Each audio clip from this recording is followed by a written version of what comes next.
Okay guys, welcome to my first public live broadcast. Of course I sent you guys invitations, the guys who may or may not be watching. I sent 6 of them out, just so you can check it out.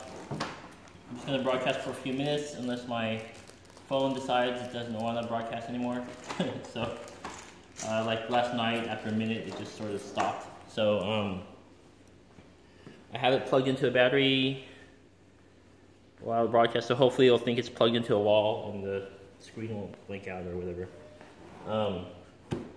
Thanks to Sprint for my unlimited data because there's no reliable Wi-Fi around this clubhouse.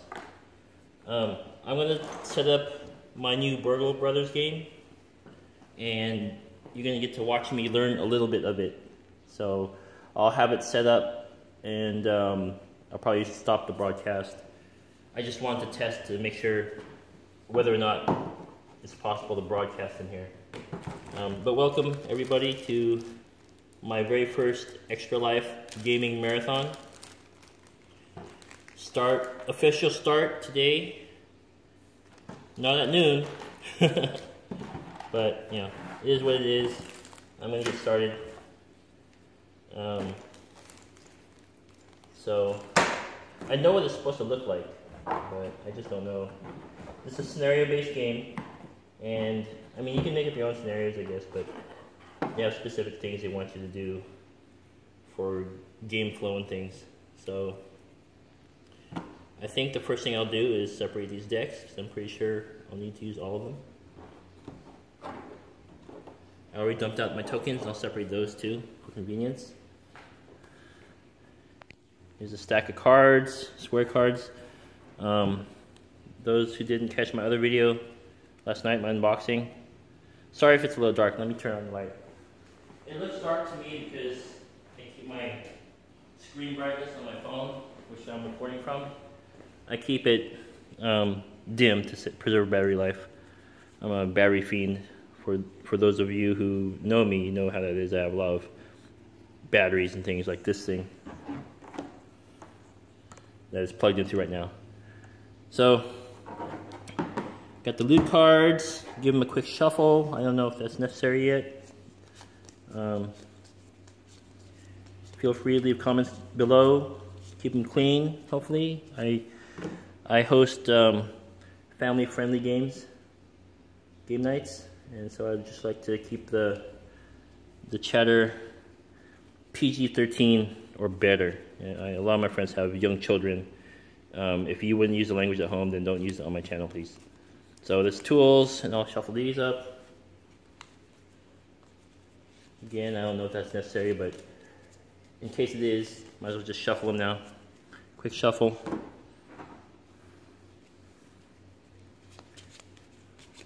These, whatever these sneak cards. I call them sneak cards because when I was watching the Rado playthrough, the tokens he referred to with the masks, he said that's like your sneaking ability or hiding or whatever. So they probably have a different name.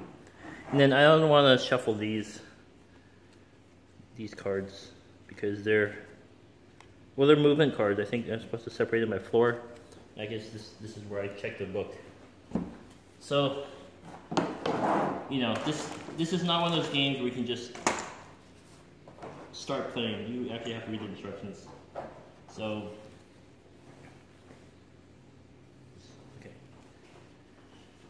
okay. So let's set up the very first. Yeah, well, it's for one. Well, yeah, okay. I can play 2 characters by myself. So the bank job is 3 floors.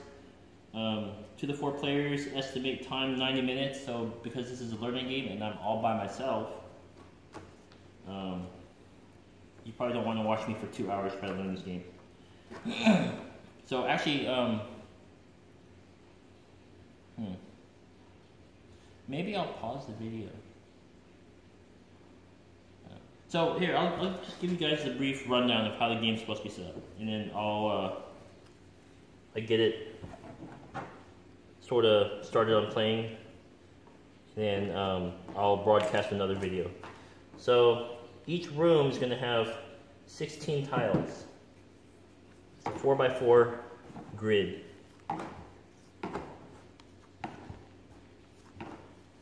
And I have to shuffle these, but for the video purposes, demo video, I'll do it really quick so you can get an idea of how it's supposed to work out.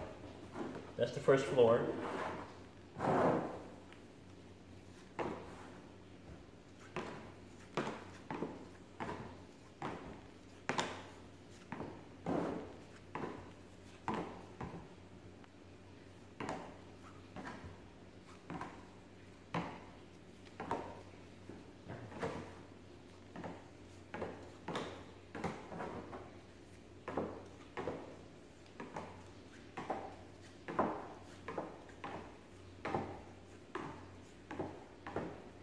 And then,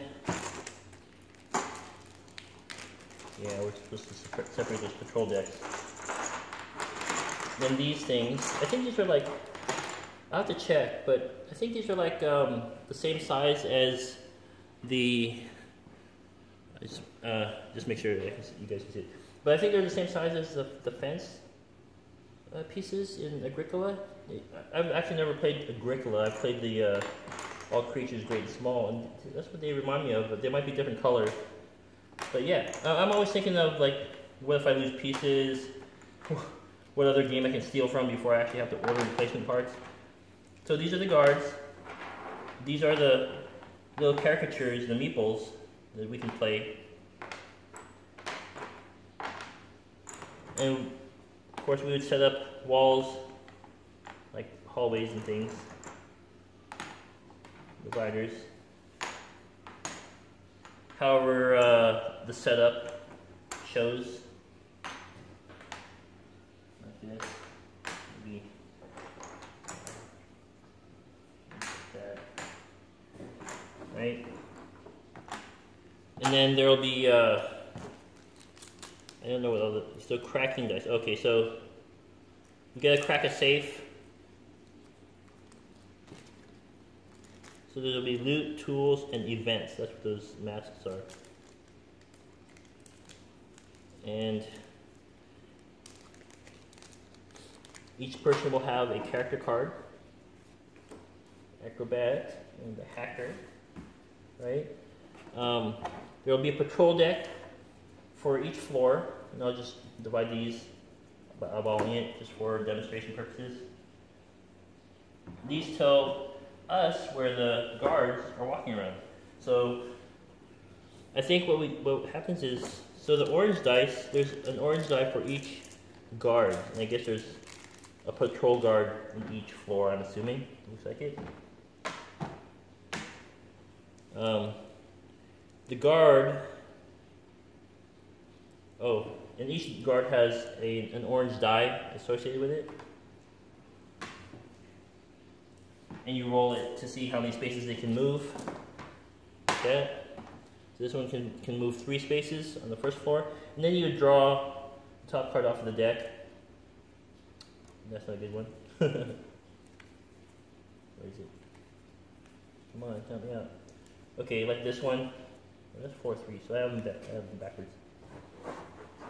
Whoa. 4-1. So 4-1, and it's like a grid. So A, B, C, D, 1, 2, 3, 4, right? And then so you would draw a card, and let's say it's B2, right? And now I haven't checked the instructions yet, so don't take this as the absolute rules. But I watched the gameplay videos and just to show you how it works. So let's say this guy will start in B2.